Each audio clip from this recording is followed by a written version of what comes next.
Question number first. ये क्या है, 11 मई की करंट अफेयर की क्लास है आज की। और क्लास स्टार्ट होने से पहले मैं बता दूं, जो कोई न्यू बच्चा देख रहा हो तो हमारे जो मोहल्ला क्लिनिक के एडमिट कार्ड है, फार्मासिस्ट के या असिस्टेंट मोहल्ला क्लिनिक के, उनके एडमिट कार्ड आ चुके हैं। वीडियो भी आ चुकी है उसके ऊपर, आप उसमें से मतलब वो वीडियो देख के डाउनलोड कर सकते हैं, जैसे भी करना हो। क्वेश्चन करते हैं। किस पड़ोसी देश के प्रधानमंत्री महिंद्रा राजपक्षे ने जनता के भारी प्रदर्शन के चलते अपने पद से इस्तीफा दे दिया है? तो अभी 9 तारीख को इन्होंने क्या दिया इस्तीफा? श्रीलंका। पता ही होगा, इस टाइम बेचारा श्रीलंका की हालत खराब है।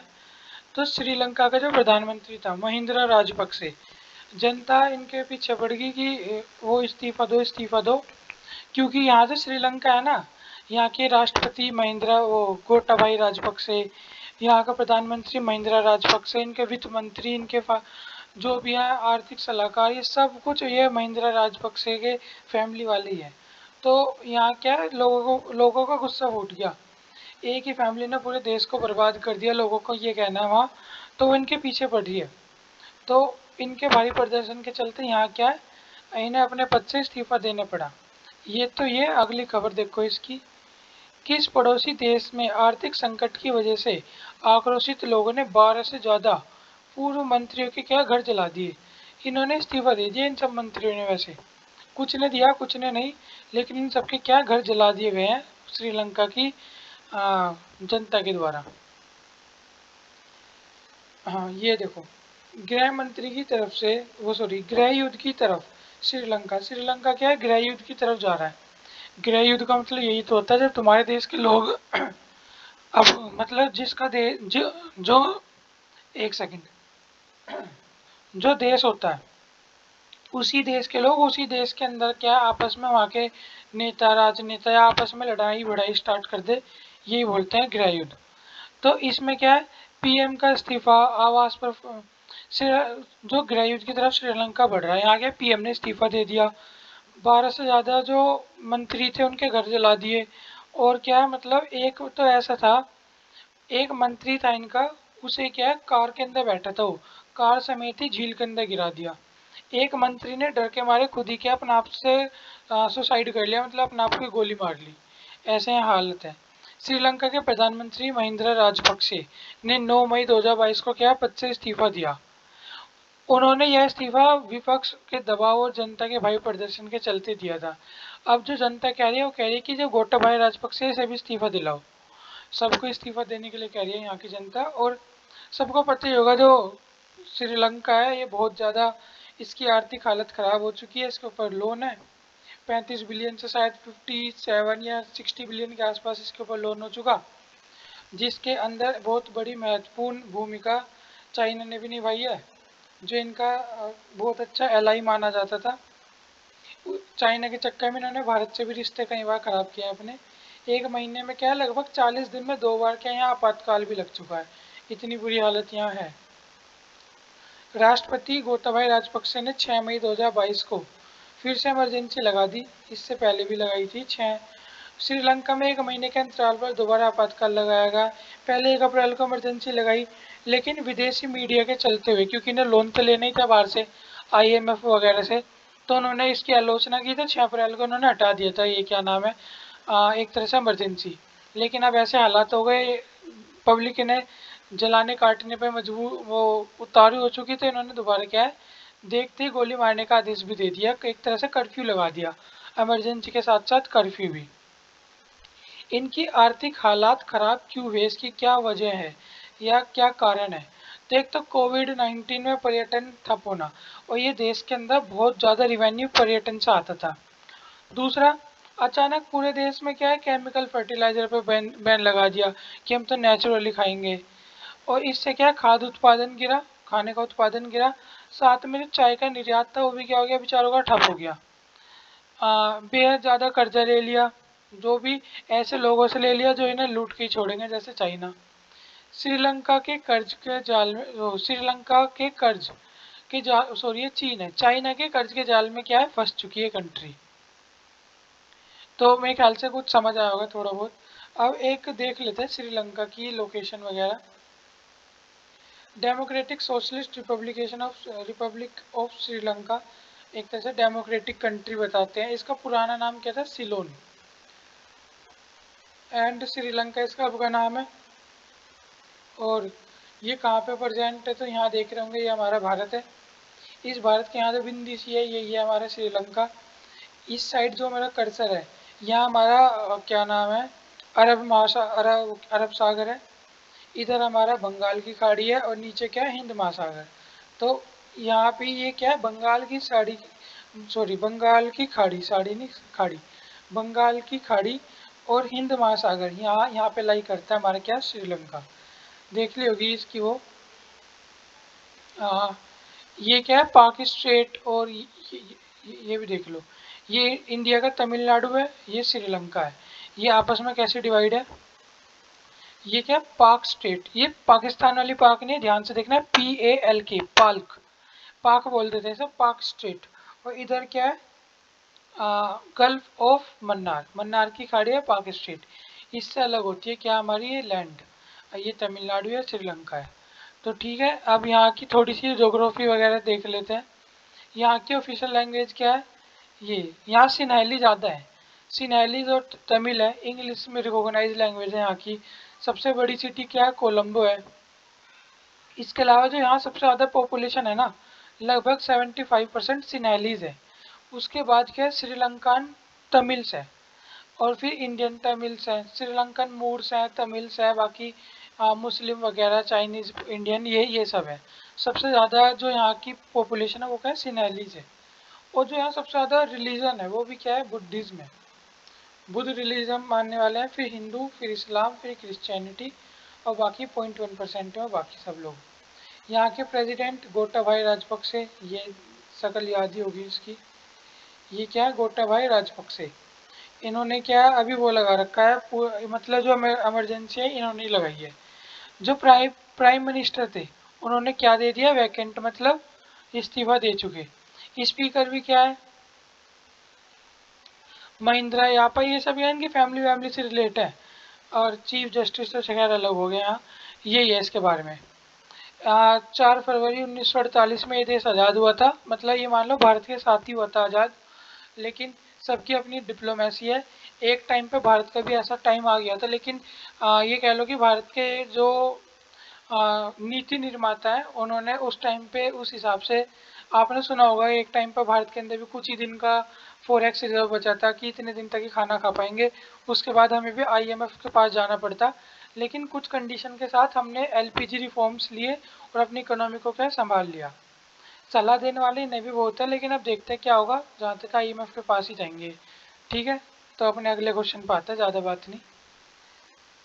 हाँ, बंगाल की खाड़ी में बने चक्रवात तूफान का नाम असनी किस पड़ोसी देश ने रखा? तो ये पता होगा, इंडियन मेट्रोलॉजिकल डिपार्टमेंट है।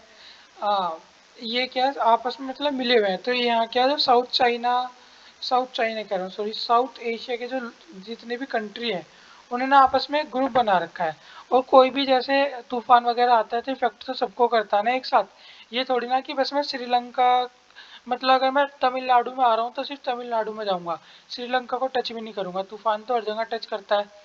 तो सहूलियत के लिए क्या है? सबने एक साथ बना रखा है। देखो यहाँ, मौसम विभाग का कहना है कि चक्रवात तूफान उड़ीसा के समुद्री तट पर टकराएगा। इंडियन मेट्रोलॉजिकल डिपार्टमेंट के जो DG है, डॉक्टर मृत्युंजय महापात्रा, इनका कहना है कि ये 125 किलोमीटर प्रति घंटे की उससे आएगा। ठीक है। सरकार समुद्री तट पर रहने वाले 7.5 लाख लोगों को सुरक्षित जगह भेजने की तैयारी कर चुकी है। ये उड़ीसा आएगा ना। वैसे अगर हम कहें तो उड़ीसा हमारा इतना ज़्यादा, यहाँ ना चक्रवात आते रहते हैं, तो यहाँ का जो मैनेजमेंट है इतना ज़्यादा बेहतरीन हो गया कि यहाँ चक्रवात से अब इतनी कैजुअलिटी नहीं होती। बल्कि मैं कहूँ तो ज़ीरो कैजुअलिटी होती है। एक भी इंसान, मतलब एक भी इंसान को कोई चोट या मतलब मृत्यु नहीं होती, जो बहुत अच्छी बात है। तो इस तरह से उड़ीसा ने अपने आप को अडेप्ट कर लिया बहुत अच्छी तरीके से। संसार के जितने भी देश है ना, सब यहाँ सीखने आते हैं कि भाई उड़ीसा ने ऐसा कैसा सिस्टम बना रखा है। यहाँ इतने भयंकर चक्रवात आने के बाद भी यहाँ एक भी इंसान नहीं मरता, तो एक बहुत अच्छी टेक्निक है।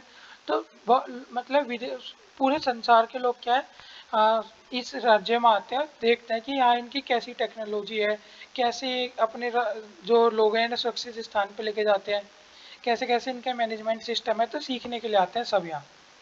तो बात यहाँ है, भारतीय नौसेना इन सब कोस्ट गार्ड है, इन सब ने अलर्ट पे भेज दिया है।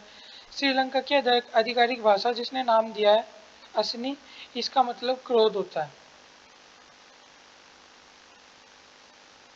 हिंद महासागर में तूफान कैसे तय होते हैं? हिंद महासागर के 8 देश थे पहले, Bharat, Pakistan, Sri Lanka, Bangladesh, Maldives, Myanmar, Oman, Thailand. इन्होंने 2004 में क्या है, एक जैसे नाम देने की व्यवस्था स्टार्ट की, और 2018 के अंदर इस लिस्ट के अंदर क्या है, ईरान, कतर, सऊदी अरब, यूएई, यमन भी क्या जुड़ गए। अब क्या है, 13 देश पहले से ही नाम लिस्ट बना के रखते हैं कि अब जैसे इस बार असनी आया, इसके बाद जो अगला तूफान होगा उसका नाम भी क्या है, पहले ही फिक्स हो चुका होगा। तो इस तरह क्या नाम का वो बनाया जाता है। तूफान कैसे बनता है, तो ये अभी हमें इतनी डिटेल पढ़ने की अभी ज़रूरत है नहीं, लेकिन आपको पता होगा लो प्रेशर जोन बन जाते हैं, तो कभी बाद में इस डिटेल में डिस्कस करेंगे, अभी हमारे पास इतना समय नहीं है। इसरो ने शुक्रयान को कब तक लॉन्च करने का ऐलान किया है? जो हमारा Indian Space and Research Organisation है, इसने जो अपना शुक्रयान है 2000 दिसंबर 2024 तक भेजने की बात कही है, और ये भी कहा है साथ में कि अगर हम 2024 में नहीं भेज पाए किसी भी कारण से, तो फिर आगे हमें मौका मिलेगा 2031 में, इसलिए हम पूरा 100% 2024 में भेज ही देंगे। हाँ, इसके अंदर लेट नहीं कर सकते। इसरो अब तक शुक्र, वीनस पर अपना स्पेसक्राफ्ट भेजने वाला है। इसके लिए वीनस मिशन की कल्पना कर ली है। इसकी जानकारी चेयरमैन, जो इसरो के चेयरमैन है सोमनाथ, इन्होंने 4 मई 2022 को क्या है, वीनस साइंस मीटिंग के दौरान क्या दी थी। तो अच्छी बात है भारत के लिए, हम वीनस पे भी चले जाएंगे। कब तक लॉन्च होगा? तो दिसंबर 2024 में लॉन्च होगा। इस टाइम पे क्या है, दिसंबर 2024 में पृथ्वी और शुक्र क्या आपस में सबसे ज़्यादा निकट होंगे। इसलिए क्या ये आसानी से भेजा जा सकेगा, कम दूरी होगी। और जो ये है ना वीनस, यहाँ पे फोस्फीन गैस भी क्या है, मिल चुकी है। और सबको पता होगा तो फोस्फीन गैस है सिर्फ तभी मिलती है जब क्या ये मतलब लिविंग ऑर्गेनिज्म से ही निकलती है फोस्फीन गैस। तो कह सकते हैं या तो यहाँ लिविंग कोई हो, या कभी पहले यहाँ क्या कोई लिविंग मतलब लिविंग क्रिएचर या बायोलॉजिकल क्रिएचर यहाँ रहे हो, तभी यहाँ क्या फोस्फीन गैस मिली है। तो फोस्फीन गैस का निर्माण क्या ऐसे बैक्टीरिया से होता है जो बिना ऑक्सीजन के जीवित रहते हैं। और ठीक है, आगे खोज वगैरह होगी इसके बारे में। कोविड-19 की वजह से एशियन गेम्स 2022 को किस मेजबान देश ने स्थगित कर दिया? अभी एशियन गेम 2022 होने थे चाइना के अंदर, लेकिन चाइना के अंदर दोबारा क्या है, कोरोना का कहर बढ़ गया है। और कोरोना के अंदर क्या है, जीरो कोविड पॉलिसी के चलते ये इसे मैनेज नहीं कर पाया अभी। तो इन्होंने क्या है, अपने ये गेम्स स्थगित कर दिए कि भाई हम नहीं कर पाएंगे अभी। चीन कोविड-19 की वजह से स्थगित कर दिया है, कोविड-19 के बढ़ते मामले से अभी जूझ रहा है। एशियन गेम्स पिछले और अगले इवेंट्स अभी आगे बताएंगे। ये तो होने कहाँ थे, दो ये 10 से 25 सितंबर 2022 के बीच चीन के हांगझू में आयोजित किए जाने थे, इतनी पहले उन्होंने क्या स्थगित कर दिए। तो सोच सकते हैं, हो सकते हैं कुछ बड़ी गड़बड़ करने की प्लान में हो ये, लेकिन फिलहाल ऑफिशियली तो उन्होंने स्थगित ही कर दिए। 2018 में क्या इंडोनेशिया में हुए थे, 22 में क्या है चाइना में होने थे, और 2026 के अंदर जापान में होने थे, मतलब होने हैं, और 2030 में क्या कतर में होने थे। तो एशियन गेम्स का शेड्यूल्स है। जो HPCL है, हिंदुस्तान पेट्रोलियम कॉरपोरेशन लिमिटेड, इसके नए चेयरमैन किसे बनाया गया है? तो जो इसके नए चेयरमैन है वो किसे बनाया गया है, हमारे पुष्प कुमार जोशी को। इम्पोर्टेंट है, HPCL की स्थापना 1974 में हुई है, इसका मुख्यालय मुंबई में है। किस पर्वतारोही ने क्या 26 बार माउंट एवरेस्ट को फतह किया और क्या अपना खुद का रिकॉर्ड क्या तोड़ दिया? ये कौन है?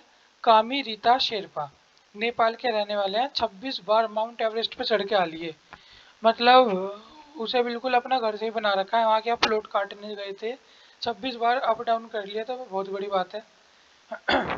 नेपाल के 52 वर्षीय पर्वतारोही कामी रीता शेरपा ने 26वीं बार माउंट एवरेस्ट को फतह कर लिया है।